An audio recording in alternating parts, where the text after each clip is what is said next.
Well, thank you for reminding me. We're going to start the recording a little bit late. We were just talking about the importance of email. I'll just re-go through the slides here. We were talking about email clients versus browsers. And what I was going to show you was when you have it installed on your computer locally, you can do things like I pay for this spam software. Since I'm on a Mac, this is Mac software. There's Windows has a million of these types of things. Um, this software I paid for, and they regularly update their spam filters. It runs locally. Everything that goes into my mailbox goes through this spam filter first, and I can go through and tighten it up and say, that one wasn't spam, but this one was. Make sure you do that correctly. So I spend a lot of time using this software all day, every day, as it checks every single piece of mail that comes through.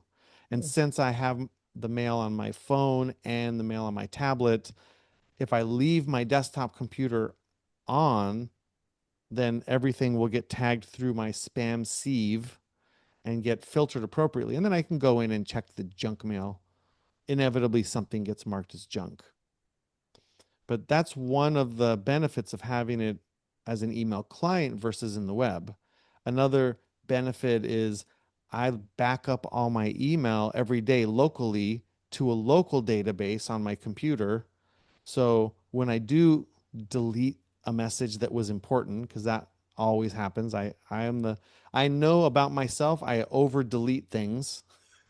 So when I know I will have deleted it by like, oh, I actually needed that one, right? I'll delete 900 email, but there's one I needed.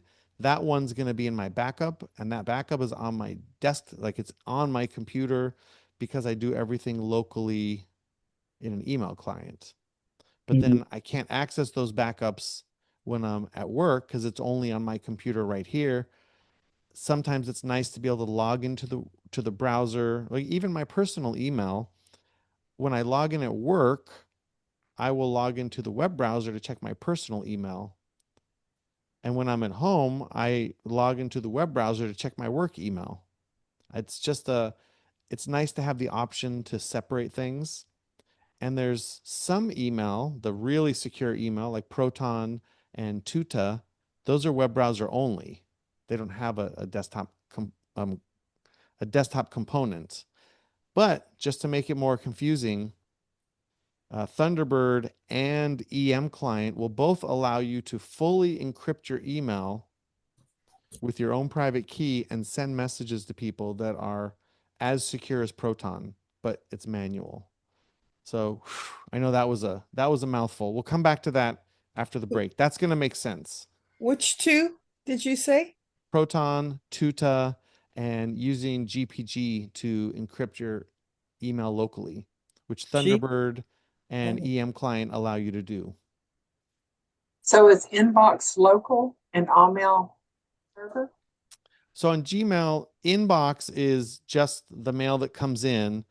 And then no matter what you do with any of your other mail, whether you put it in the school folder or you put it in a follow-up folder or you put it in wherever, it always shows up in the all mail. Because Gmail, they don't actually move a file when they move to a folder, they just apply a label. And the labeling is just a type of search in Gmail. So it's a little different. uh, So, our number one most important feature, our consideration here is to use a very strong and unique password for our email. It's tricky because everybody knows the username, right? It's your email address. If you see saddleback.sable@gmail.com, well, if you want to log into my email, you have to go to Gmail and then log in with saddleback.sable@gmail.com.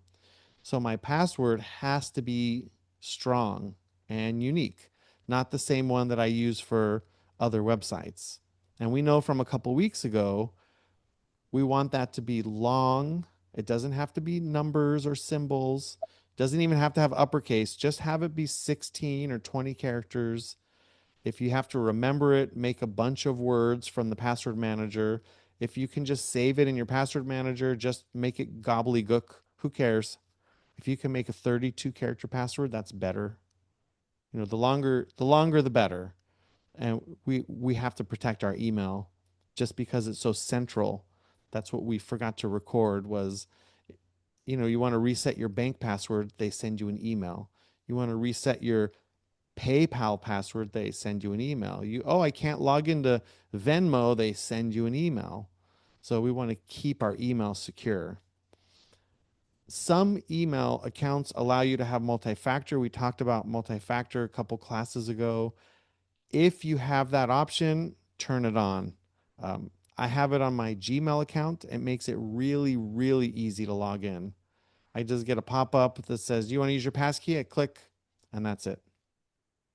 And of course, if you have two-factor turned on, some sort of multi-factor where you got to click on your phone or type in the number, then the bad guys cannot access it. They cannot. Um, something If you that don't have your phone, neither can you. That's right. That is also true, which is a little bit of a hassle when you want to check your school email because I also like to just leave my phone in the bedroom and not carry it around with me. And I walk out here to the office and I go, "Oh, I can't log into my work email. Let me walk back." At least I get some steps in. So another thing to consider with two-factor, let's say you're using Hotmail, or it's Outlook now. It used to be called Hotmail. Outlook allows you to set up multi-factor authentication on your phone. So yeah, you really can't log in without your phone, but then you can even remove the password. And when I removed the password from my Outlook account, which is Hotmail, then all the attacks went away. No one was able to try and brute force my account anymore.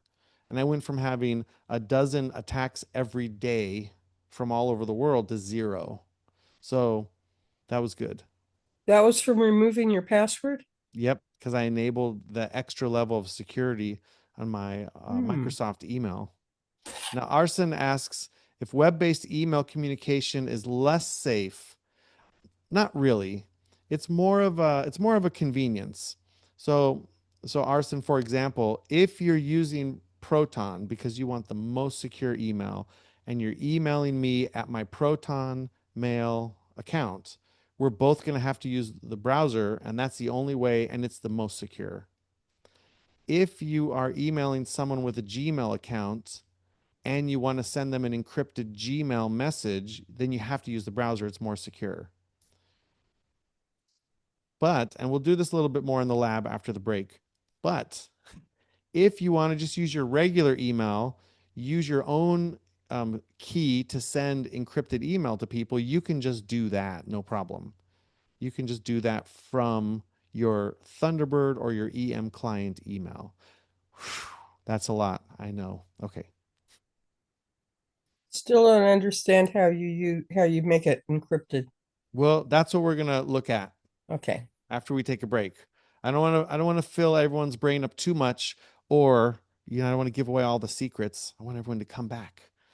So, number one, all these businesses that are getting ransomware every day, they are mostly getting ransomware because somebody clicked on a link in the email that was bad. That is pretty pretty much still happening. If you look, 11 November 17th, here's a list of businesses that were verified to have been ransomwared on November 17th. Law offices of Ronald W. Hilberg, Ooh. Petrobras Campos, Charles Ruttenberg, Victorian Chemical, Under Armour. Oh, that's a big company. I don't necessarily know these companies. I'm just looking. This is all November 17th. These were all compromised just today. Wow. And some of them are small companies that we don't know. Some of them are probably well, that's probably a big one. Under Armour's a big company. Yeah. Most of the time, like 60% of the time, somebody clicked a link in the email that got the malware in, and then that's how their computer was compromised. That's 60% from my last security conference, latest stats. So if you're What's the not website? sure, oh, go ahead. Sorry, what's the website? Oh, that Ransomware? website that I like is called ransomlook.io. I like to pull that one up because they show me today. So the takeaway is if somebody sends you an email and you're not expecting to have a link to click on, maybe you could type it in yourself because you can't always tell with links. And we talked about that on our security talk, but try to avoid links that might be suspicious. And then if you didn't ask them to send you a PDF or a Word doc, don't open it. Just, you could download it. You could go check it with your virus scanner, open up ESET, have it, scan it, put it on Virus Total, but don't just open the attachment just because somebody purports to be your friend and sends it to you. So I think among us, we have Gmail and Outlook. Oh yeah, yeah, Ray, Norman's gonna scan it. That's good. That's good. They're probably doing a fine job, I'm sure. Uh, Gmail, Outlook, Yahoo. I know a lot of people still use AOL. These are big companies. They may not be doing like Yahoo and AOL may not be doing everything that Outlook and Gmail are, but it's certainly better than if you just ran the webmail yourself, I think. I don't know.